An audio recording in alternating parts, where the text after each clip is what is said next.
본인이 계엄을 막았다고 그렇게 자랑해온 사람이 왜 결국 자기 당선까지 반납해야 하는 자리까지 몰렸을까요?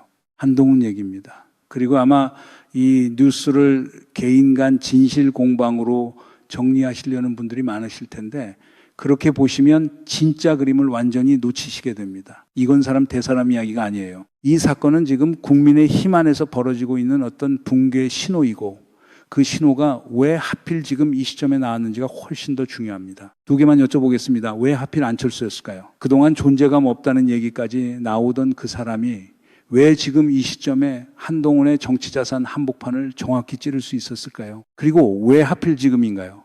12.3이 지난 지 시간이 꽤 흘렀는데 왜 이 시점에 국민의힘 안에서 이 카드가 나온 걸까요? 그것도 재판 증인으로 나가서 말입니다. 이 두 질문을 따라가 보시면 표면에 있는 진실 공방이 사실은 훨씬 더 깊은 구조에서 벌어지고 있다는 게 보이기 시작합니다. 오늘은 세 층위로 풀어드리겠습니다. 표면에서 무슨 일이 벌어졌는지, 그 아래 동기가 뭔지, 그리고 이게 어떤 결과를 낳고 있는지. 먼저 미리 한 가지만 드리겠습니다. 안철수가 재판에 나가서 한 증언, 그리고 그 뒤에 있는 문건. 이게 지금 한동훈이 그동안 만들어온 서사의 뿌리를 흔들고 있는데 국민의힘 자기 당원의 법정 증언이라는 겁니다. 재판 증언은 위증하면 자기가 처벌받아요. 무게가 다릅니다. 자기 당 안에서 자기 당원이 자기 처벌을 감수하는 무게로 흔든 겁니다. 이건 단순한 국민의힘 내분이 아닙니다. 12.3 계엄을 만든 세력이 자기 방어막을 자기 손으로 벗기고 있는 문제예요. 그리고 이 그림 어디서 본 듯한 느낌이 드시는 분들이 있으실 겁니다. 서울의 봄, 그 영화 마지막 장면들 떠올려 보세요. 안에서 무너지는 그림, 정확히 그거거든요. 이제 이 얘기를 세 층위로 나눠서 풀어봅시다. 먼저 표면, 안철수가 뭐라고 증언했고 한동훈이 뭐라고 반박했고 그 다음에 뭐가 나왔는지, 그 다음이 동기, 왜 이 서사가 필요했고 왜 지금 무너지고 있는지, 마지막이 결과, 이게 어디로 가고 있는지. 그 전에 하나만 짚고 갑시다. 조중동 계열 매체들이 이 사건을 어떻게 다루는지 한번 보세요. 대부분 개인 감정 공방으로 축소시켜서 정리해요. 한동훈이 너무 나섰다, 안철수가 감정적으로 대응했다, 이런 프레임이 반복돼요. 근데 진짜 그림은 그게 아니거든요. 이거 지상파 정치부 리포트 한두 개 보시고 이해하실 수 있는 사건이 아닙니다. 한동훈이 지난 몇 달간 뭘 하고 있었냐면요, 자기 정치 자산의 가장 큰 기둥을 하나 세우고 있었어요. 뭐냐? 내가 윤석열의 내란을 다 막아냈다는 서사였습니다. 국민의힘 안에서 12.3 계엄에 저항한 유일한 사람, 개인 서사이자 동시에 당 전체의 도덕적 알리바이, 이 두 개가 겹쳐 있었기 때문에 강성 지지층 사이에서 한동훈이 아무리 미워도 이 서사만큼은 못 건드렸어요. 왜냐하면 이 서사가 무너지면 국민의힘 전체가 12.3 앞에서 벌거벗은 채로 서게 되니까요. 즉, 이 서사는 한동훈만의 것이 아니었어요. 당 전체가 함께 붙잡고 있던 마지막 명분이었죠. 그런데 자기 당 안에서 안철수가 이걸 건드렸습니다. 어떻게 건드렸느냐? 추경호 전 원내대표 재판의 증인으로 나갔어요. 추경호가 내란 임무종사 혐의로 재판받고 있는 그 재판입니다. 여기서 안철수가 뭐라고 증언했냐면 1차로 국회 본회의장에 모이라고 했을 때 경찰이 국회 진입을 막고 있었고 이 상황에서 다시 당사로 모이라고 한 것이 한동훈 의원이라고 들었다는 겁니다. 나중에 확인해 봤더니 추경호 원내대표가 그 지시에 맞춰서 당사로 모이라고 한 것이었다고요. 그러니까 한동훈 의원이 국회에서 모이라고 했는데 추경호 원내대표가 무시하고 당사로 모이라고 했다는 건 사실이 아니라고 증언한 겁니다. 이거 그냥 흘려들으시면 안 됩니다. 한동훈이 먼저 당사로 오라고 지시를 내렸다는 거예요. 그러니까 계엄 해제 표결이 지연됐다는 그 결정적 시간에 사실상 첫 지연 신호를 준 사람이 한동훈 본인이 될 수도 있다는 얘기예요. 그동안 한동훈이 강조해온 서사에서 이 지연 책임은 온전히 추경호에게 있었거든요. 근데 그 첫 신호가 자기한테서 나왔을 수 있다는 거예요. 그리고 안철수는 여기서 그치지 않고 페이스북의 관련 문건까지 공개합니다. 재판 증언의 근거가 문서로도 남아있다는 뜻이에요. 한동훈이 여기에 발끈해서 반박을 합니다. 국회 상황이 완전 봉쇄됐다는 보고를 받고 당사로 모이자고 했고 오후 11시에 당사에 도착한 뒤에 도보로 국회로 이동했다는 겁니다. 그러면서 안철수 얘기를 허위사실이자 명예훼손이라고 몰아세워요. 근데 여기서 결정적인 문제가 하나 있습니다. 반박하면서 자기 스스로 인정한 게 있어요. 내가 당사로 오라고 한 건 맞다고요. 이걸 인정해버린 거예요. 그동안 한동훈 서사의 첫 프레임이 뭐였습니까? 내가 국회로 먼저 오라고 했는데 추경호가 방해했다는 거였잖아요. 근데 자기 입으로 그게 아니라고 확인해 준 겁니다. 그러니까 반박 자체가 자기 서사의 첫 프레임을 스스로 파괴한 셈이에요. 안철수는 여기서 멈추지 않아요. 며칠 뒤에 기자회견을 잡습니다. 그리고 이렇게 말합니다. 저 안철수는 한동훈 의원의 국민의힘 복당을 공식적으로 반대합니다. 그날 밤 계엄을 막은 것은 결코 한동훈 의원 혼자가 아닙니다. 그런데 왜 그날의 역사가 오직 한동훈 한 사람의 영웅서사가 되어야 합니까? 이렇게 물어요. 그러면서 한마디 덧붙입니다. 얼씬도 하지 말기 바랍니다. 그리고 이 표현이 결정적이에요. 혹시 창당을 생각하고 있다면 응원하겠습니다. 나가서 다른 당 만들어라.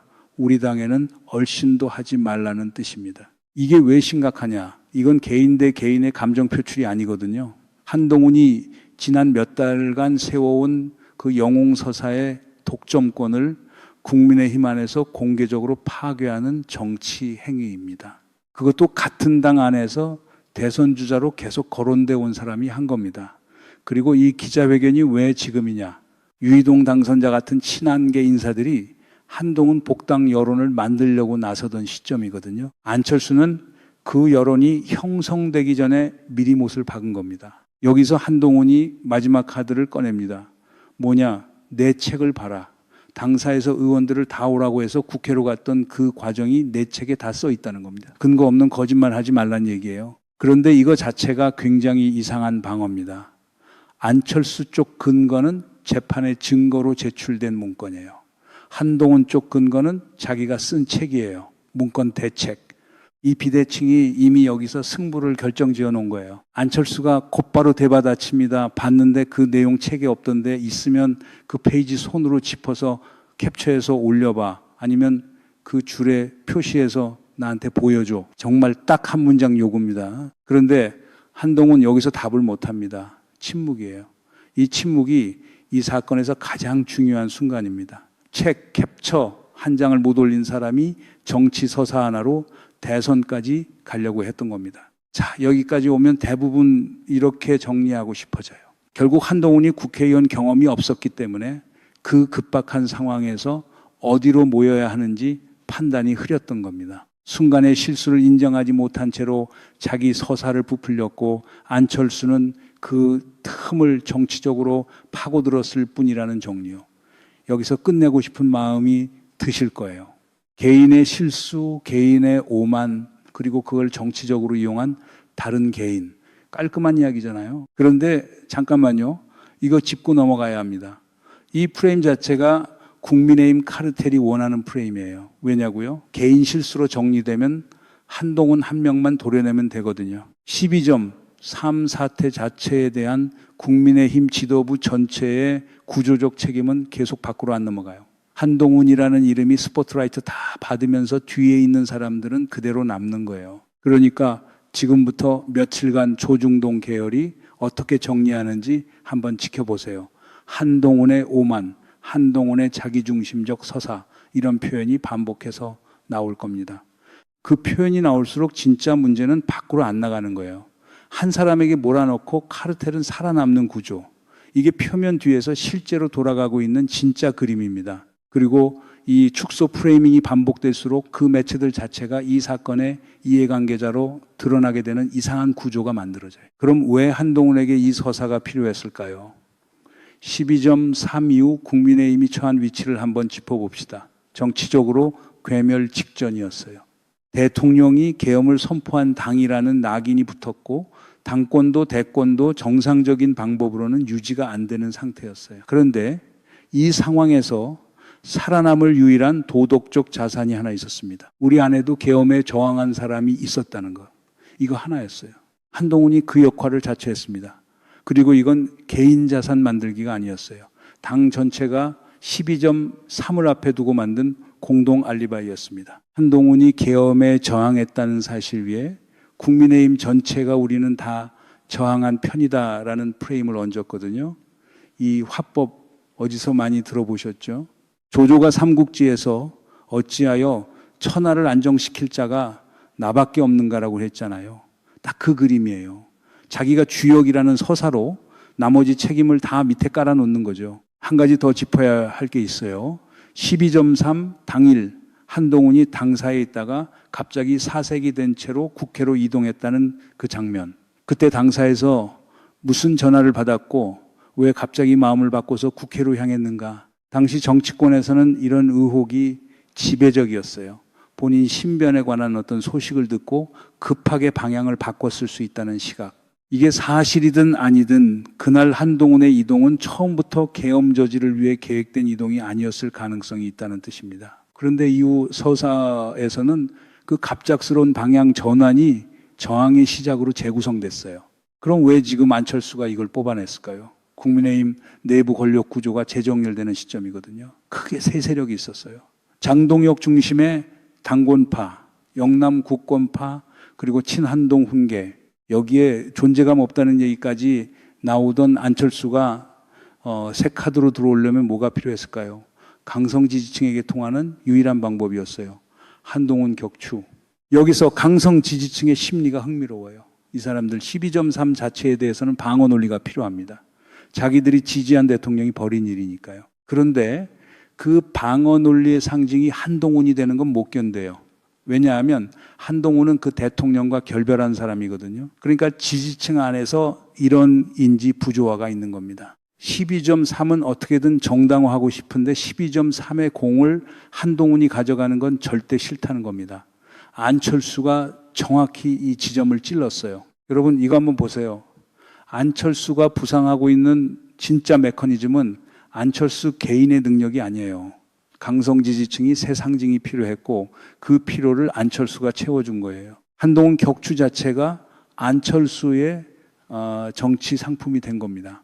정치에도 가성비 시대가 온 거예요. 스레드에서 언제나 바른 길을 걷는 안철수라는 표현까지 돌고 있는데 이 표현이 자연스러워서 나온 게 아닙니다. 새 상징을 세우려는 집단적 필요가 만든 표현이에요. 안철수 개인의 정치 이력을 조금이라도 아시는 분들이라면 이 표현이 얼마나 어색한지 아실 겁니다. 그 어색함을 감수하고서라도 이 상징이 필요한 상태란 뜻이에요. 여기서 한 단계 더 내려가면 국민의 힘이 지금 뭘 하고 있는지 보입니다. 12.3 이후 살아남으려고 이 당은 세 개의 방어막을 쳐놨어요. 첫 번째, 우리는 몰랐다는 방어. 두 번째, 우리 안에도 저항한 사람이 있었다는 방어. 이게 한동훈 서사죠. 세 번째, 이건 특정 개인의 문제이지 당 차원의 책임이 아니라는 방어. 안철수의 증언이 두 번째 방어막을 파괴한 겁니다. 그런데 이게 두 번째만 무너뜨리는 게 아니에요. 첫 번째와 세 번째 방어막에도 균열이 가요. 왜냐하면 한동훈이 사실은 국회로 오라 한 게 아니라 당사로 오라 했다는 게 확인되면 그 시간에 다른 지도부가 뭘 하고 있었는지도 다시 조명되니까요. 몰랐다는 첫 번째 방어막이 흔들리고 개인 책임이라는 세 번째 방어막도 지지대를 잃어요. 자, 여기까지 오면 이 사건 전체가 한 문장으로 정리됩니다. 12.3을 막았다는 서사가 사실은 12.3을 만든 세력의 마지막 방패였던 겁니다. 한 번 더 말씀드릴게요. 12.3을 막았다는 서사가 사실은 12.3을 만든 세력의 마지막 방패였던 겁니다. 이게 지금 우리가 보고 있는 그림이에요. 한동훈 한 명의 서사 붕괴가 아니에요. 국민의힘이라는 당 전체가 자기 방어막의 두 번째 기둥을 스스로 걷어내고 있는 국면입니다. 그것도 외부의 공격이 아니라 내부의 대선 주자급 인사가 재판 증언대에서 걷어내고 있는 거예요. 벌거벗은 임금님 얘기하시죠. 임금이 옷 안 입었는데도 신하들이 다 옷 멋있다고 해줘야 하는 그 상황. 내가 계엄 다 막았다는 그 옷 국민의힘 안에서는 다들 아무 말도 안 해줬거든요. 왜냐하면 그 옷이 벗겨지면 자기들도 함께 벌거벗은 채로 서게 되니까요. 안철수가 처음으로 그 옷 안 입었다고 한마디 한 겁니다. 그러니까 지금 옷 벗겨진 게 한동훈 한 사람인 것 같지만 사실은 그 자리에 서 있던 사람들이 다 같이 벗겨지고 있는 그림이에요. 여러분이 지난 몇 달간 이 사건들 지켜보시면서 뭔가 이상하다고 느끼셨던 그 감각 있잖아요. 국민의힘 안에서 왜 한동훈만 저항한 걸로 돼 있지? 다른 사람들은 왜 아무 말이 없었지? 이런 이상함. 그 감각이 정확했던 겁니다. 그 감각이 이번 안철수 증언으로 사실 확인이 된 거예요. 이 붕괴가 어디로 가고 있는지 보죠. 첫 번째로 추경호 재판에 실시간으로 영향이 갑니다. 안철수의 증언이 지금 재판 기록에 남아 있어요. 이제 재판부는 이 증언을 근거로 12.3 당시 지시 흐름을 재구성할 수 있게 됐어요. 국회 계엄 해제 표결이 왜 지연됐는지, 누가 그 지연에 기여했는지 이 부분이 이전보다 훨씬 구체적인 그림으로 그려질 수 있는 상태가 된 겁니다. 그리고 이 재판은 12.3 진상규명 국면 전체의 한 축이에요. 여기서 어떤 판단이 나오느냐가 앞으로 다른 재판들, 다른 조사들에도 다 연결돼요.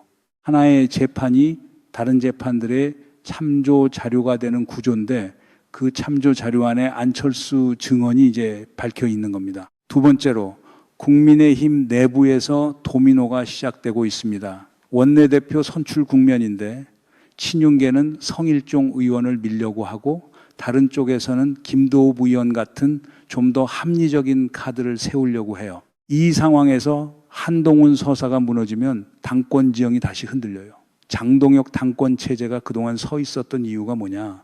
한동훈이라는 잠재적 도전자가 있었지만 다른 카드가 없었기 때문이에요. 그런데 이제 안철수가 새 상징으로 뽑혔어요. 판이 3개에서 4개로 늘어난 겁니다. 그리고 한동훈이 당선 반납까지 거론되는 이유가 여기서 나와요. 자기 서사 신뢰도가 붕괴된 상태에서 무소속으로 당선된 그 자리 자체가 정치적으로 의미를 잃어버린 거예요. 무소속 당선의 정치적 가치는 당에 다시 들어갈 협상 카드로서의 가치인데 그 협상 카드가 안철수의 반대 한마디로 무력화됐거든요. 유이동 당선자를 비롯한 친한계 인사들이 지금 한동훈 입당 여론을 만들려고 움직이고 있어요. 그런데 이번 사건 이후로 그 움직임 자체가 정치적 부담이 됐어요. 한동훈 입당을 요구할수록 안철수 지지 여론과 정면 충돌하게 되고 그 충돌은 국민의힘 자체의 분열을 심화시켜요. 즉 한동훈을 살리려는 시도가 국민의힘 전체를 더 흔드는 결과로 돌아오는 상황이 만들어진 겁니다. 세 번째로 여론 지형이 바뀝니다. 강성 지지층은 안철수 쪽으로 이동해요.